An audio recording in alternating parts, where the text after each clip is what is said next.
Mister gold sunflower oil, அளவிலும் தரத்திலும் no compromise. Oscar is always on right track. That is why Fast Track Taxi app உடனே download பண்ணுங்க.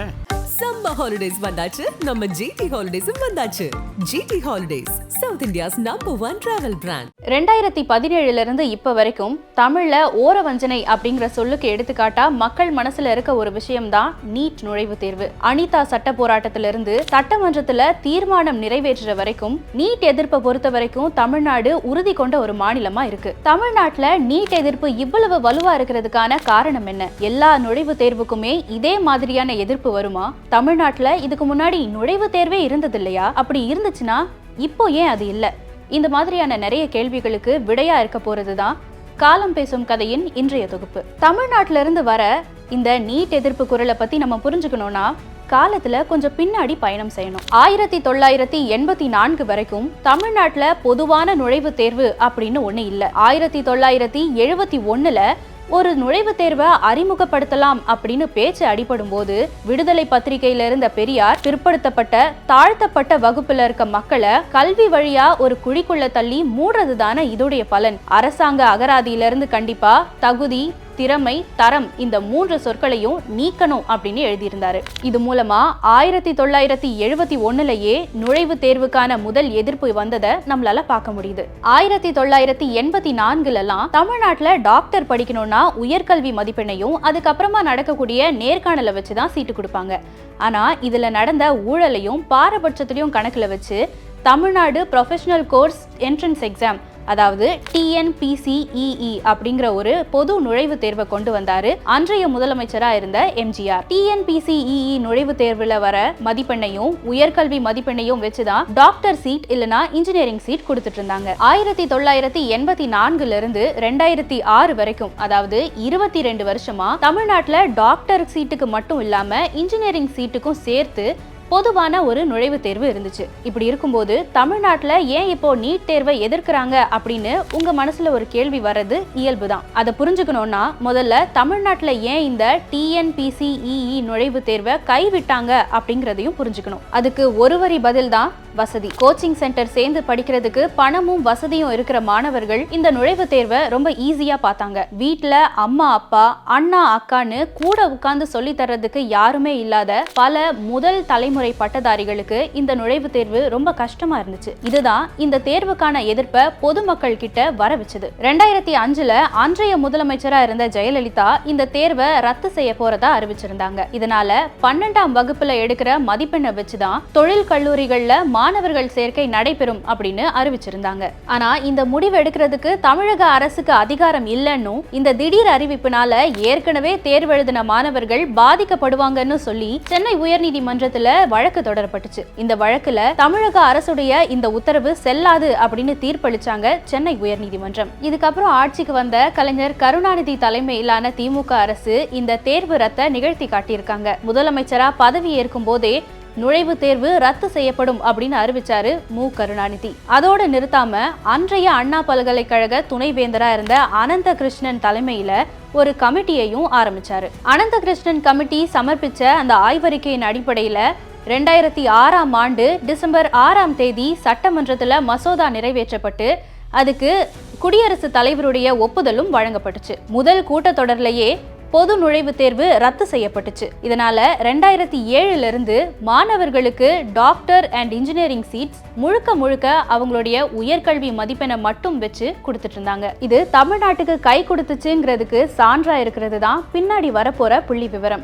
மத்திய அரசு வழங்கின 2008-9 தரவுகள் படி தமிழ்நாட்டுடைய GER ரேஷியோ 18.2%. ஸ்கூல் முடிச்சுட்டு காலேஜ் போற மாணவர்களுடைய எண்ணிக்கை 100க்கு 18 இருந்திருக்கு. ஆனா 2021-22 இது அப்படியே 47 உயர்ந்திருக்கு. தேசிய சராசரியான 28.4% விட இது அதிகம். இந்த சமூக நீதி அணுகுமுறையில தான் 2010 நீட் தேர்வு கொண்டு வந்தப்ப அதுக்கு ஆட்சேபனை தெரிவிச்சாரு கலைஞர் கருணாநிதி. ஆனா அப்போ மத்தியில இருந்தது இதே கருணாநிதியோடைய திமுக கூட்டணியில இருந்த காங்கிரஸ் தான். மன்மோகன் சிங்குக்கும் அன்றைய மத்திய மக்கள் நல்வாழ்வுத்துறை அமைச்சரா இருந்த குலாம் நபி ஆசாத்துக்கும் கடிதம் எழுதினாரு. அதோட உச்சநீதிமன்றத்துல நிலுவையில் இருந்த வழக்குல தமிழக அரசு தன்னையும் ஒரு வாதியா இணைச்சுக்கிட்டு MBBS படிக்கிறதுக்கு 12ஆம் வகுப்பு மதிப்பெண் மட்டும் போதும் அப்படின்னு சொல்லி தன்னுடைய நிலையை தெரிவிச்சாங்க. இன்னொரு புறம் சென்னை உயர்நீதிமன்றத்துல தமிழக அரசு தொடர்ந்த இந்திய மருத்துவ கழகத்துடைய பொது நுழைவுத் தேர்வு அறிவிப்புக்கு 2011ஆம் ஆண்டு ஜனவரி 6ஆம் தேதி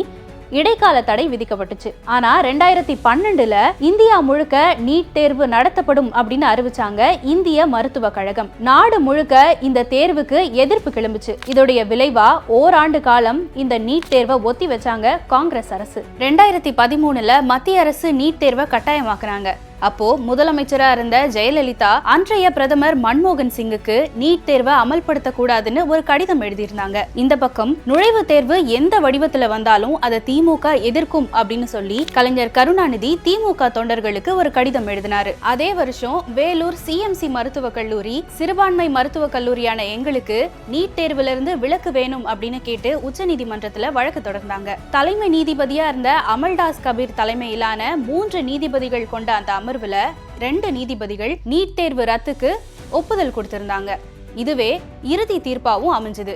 அதனால 2013 ஜூலை 18ஆம் தேதி அரசு மற்றும் தனியார் கல்லூரிகள்ல பொது நுழைவுத் தேர்வு நடத்துறதுக்கான ஏற்பாடுகளை செய்யறது இந்திய மருத்துவ கழகத்துடைய அதிகாரங்களுக்கு அப்பாற்பட்டது அப்படின்னு சொன்ன உச்சநீதிமன்றம் நீட் தேர்வு அரசியலமைப்புக்கே எதிரானது அப்படின்னு சொல்லி தீர்ப்பளிச்சிருந்தாங்க. இதனால வேலூர் CMC மருத்துவக் கல்லூரிக்கு நீட் தேர்வுல இருந்து விலக்கு கிடைச்சது. உச்சநீதிமன்றத்துடைய இந்த தீர்ப்பை எதிர்த்து இந்திய மருத்துவ கழகம் மறுசீராய்வு மனு தாக்கல் பண்ணியிருந்தாங்க. மத்தியில ஆட்சி மாற்றம் நடந்துச்சு. புதிய பிரதமரா நரேந்திர மோடி பதவியேற்றாரு. குஜராத் மாநில முதல்வரா இருக்கிற வரைக்கும் நரேந்திர மோடி நீட் தேர்வை கடுமையா எதிர்த்தாரு. ஆனா பிரதமர் ஆனதுக்கு அப்புறமா நீட் தேர்வை முழுமையா ஆதரிக்க ஆரம்பிச்சாரு. CMC தொடர்ந்த இந்த வழக்குல நீட் தேர்வு ரத்துக்கு எதிராக தீர்ப்பளிச்ச AR தவே தலைமையிலான அமர்வு நீட் தேர்வு நடத்த உத்தரவிட்டாங்க. 2016ல நீட் தேர்வை கட்டாயமாக்குறதுக்காக ஒரு புதிய சட்ட திருத்தத்தை கொண்டு வந்தாங்க மோடியுடைய அரசு. நாடாளுமன்றத்துல நடந்த வாக்கெடுப்புல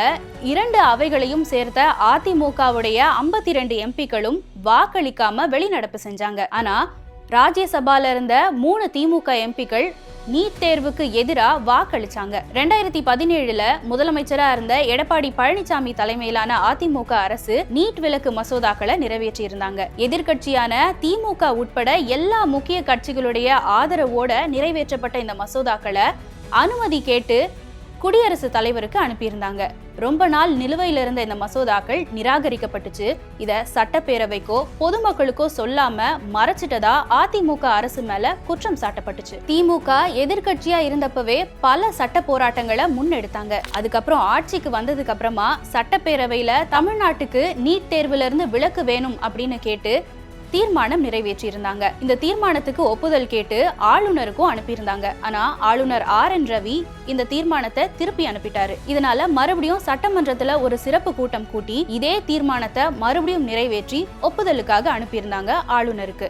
100 நாட்கள் இந்த தீர்மானங்களை நிலுவையில வச்சு அதுக்கப்புறமா குடியரசுத் தலைவருக்கு அனுப்பினாரு ஆளுநர் RN ரவி. ரொம்ப நாள் நிலுவையில இருந்த இந்த தீர்மானத்தை குடியரசுத் தலைவர் திரௌபதி முர்மு நிராகரிச்சிட்டதா இந்த ஏப்ரல் 4ஆம் தேதி நடந்த சட்டப்பேரவை முதலமைச்சர் மு.க. ஸ்டாலின் சொல்லியிருந்தாரு. அது மட்டும் இல்லாம இது ஒரு கருப்பு அத்தியாயம் அப்படின்னு குறிப்பிட்டிருந்தாரு. இதை பத்தி கலந்து ஆலோசிக்க ஏப்ரல் 9ஆம் தேதி அனைத்து கட்சி கூட்டம் நடத்தப்பட்டுச்சு. இதுல நீட் தேர்வுக்கு எதிராக நீதிமன்றத்துல தொடர்ந்து போராடிட்டு வரோம். இந்த சட்ட போராட்டத்துல தொய்வின்றி இருந்தாலே நீட் தேர்வு சீக்கிரமா ரத்து செய்யப்படும் அப்படிங்கிற நம்பிக்கை இருக்கிறதா முதலமைச்சர் மு.க. ஸ்டாலின் அறிவிச்சிருந்தாரு. 2021 சட்டமன்ற தேர்தல் பரப்புரையில உதயநிதி ஸ்டாலின் நீட்டை ஒழிக்கிறதுக்கான ரகசியம் தெரியும்னு சொல்லியிருந்தாரு. ஆனா திமுக ஆட்சி அமைச்சு 4 வருஷம் ஆனாலும் இப்ப வரைக்கும் திமுக அரசால நீட் தேர்வை ஒழிக்க முடியல. இருந்தாலும் கூட மத்திய அரசு கூட நடந்துட்டு வர இந்த ஒரு தசாப்த போராட்டத்துல தமிழ்நாடு ஓஞ்சி போகல. சமீபத்துல நடந்த இந்த துணைவேந்தர் நியமன விவகாரத்துல தமிழ்நாட்டுக்கு கிடைச்ச வெற்றி நீட் தேர்வு ரத்துக்கான முதல் படியா இருக்குமாங்கிறத பொறுத்திருந்து பார்க்கலாம். மிஸ்டர் கோல்ட் சன்ஃப்ளவர் ஆயில் அளவிலும் தரத்திலும் no compromise. Oscar is always on right track. That is why Fast Track Taxi app உடனே டவுன்லோட் பண்ணுங்க. சம்மர் ஹாலிடேஸ் வந்தாச்சு, நம்ம GT ஹாலிடேஸும் வந்தாச்சு. GT holidays, south India's #1 travel brand.